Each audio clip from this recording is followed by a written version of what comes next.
ಬೆಳಕಿನ ಹಬ್ಬ ದೀಪಾವಳಿ. ಈ ದೀಪಾವಳಿಯ ಸಂಭ್ರಮ ಕೆಲವರ ಪಾಲಿಗೆ ಈಗ ಕತ್ತಲನ್ನು ತಂದಿಟ್ಟಿದೆ. ಪ್ರತಿ ವರ್ಷದಂತೆ ಈ ವರ್ಷವೂ ಕೂಡ ಪಟಾಕಿ ಸಿಡಿತದಿಂದ ಹಲವರ ಕಣ್ಣಿಗೆ ಪೆಟ್ಟಾಗಿದೆ. ಬೆಂಗಳೂರಿನಲ್ಲಿ ದೀಪಾವಳಿ ಸಡಗರದಲ್ಲಿ ಅನಾಹುತವೊಂದಾಗಿದೆ. ಪಟಾಕಿಯ ಕಿಡಿಗೆ ಬಾಲಕನ ಕಣ್ಣಿನ ಗುಡ್ಡೆನೇ ಸೀಳಿದೆ ಅನ್ನೋದು ಗೊತ್ತಾಗ್ತಿದೆ. 16 ವರ್ಷದ ಬಾಲಕನ ಕಣ್ಣಿನ ಗುಡ್ಡೆ ಸೀಳಿದೆ ಪಟಾಕಿ. ಒಂದು ಕಣ್ಣಿನ ಸಂಪೂರ್ಣ ದೃಷ್ಟಿಯನ್ನ ಬಾಲಕ ಕಳೆದುಕೊಂಡಿದ್ದಾನೆ.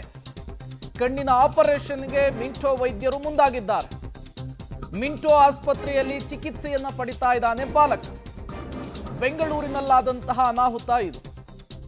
ಚಿಕ್ಕ ಬಾಲಕನ ಕಣ್ಣಿನ ಗುಡ್ಡೆಯನ್ನೇ ಪಟಾಕಿಯ ಕಿಡಿ ಸೀಳಿದೆ ಅನ್ನೋದು ಗೊತ್ತಾಗ್ತಾ ಇದೆ. 16 ವರ್ಷದ ಬಾಲಕ ಆತ ಅನ್ನೋದು ಗೊತ್ತಾಗ್ತಾ ಇದೆ. ದೀಪಾವಳಿ ಬೆಳಕಿನ ಹಬ್ಬ, ಪಟಾಕಿಯನ್ನ ಹಚ್ಚೋದಕ್ಕೆ ಹೋಗಿದ್ದಾನೆ. ಈ ಸಂದರ್ಭದಲ್ಲಿ ಸಿಡಿದಂತಹ ಪಟಾಕಿಯ ಕಿಡಿ ಈ ಚಿಕ್ಕ ಬಾಲಕನ ಕಣ್ಣನ್ನು ಪ್ರವೇಶ ಮಾಡಿದೆ. ಪರಿಣಾಮ ಕಣ್ಣಿನ ಗುಡ್ಡೆ ಸೀಳಿದೆ ಅನ್ನೋದು ಗೊತ್ತಾಗಿದೆ. ಕ್ಷಣಿಕ ಸುಖಕ್ಕಾಗಿ ಇಡೀ ಬದುಕನ್ನೇ ಈಗ ಕತ್ತಲಲ್ಲಿ ಕಳಿಬೇಕಾದಂತಹ ಪರಿಸ್ಥಿತಿ ಆ ಬಾಲಕನ ಪಾಲಾಗಿದೆ.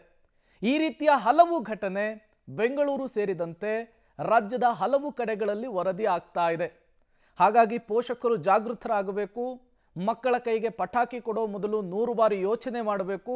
ಸ್ವಲ್ಪ ಮುಂಜಾಗ್ರತಾ ಕ್ರಮಗಳನ್ನು ತೆಗೆದುಕೊಳ್ಬೇಕು.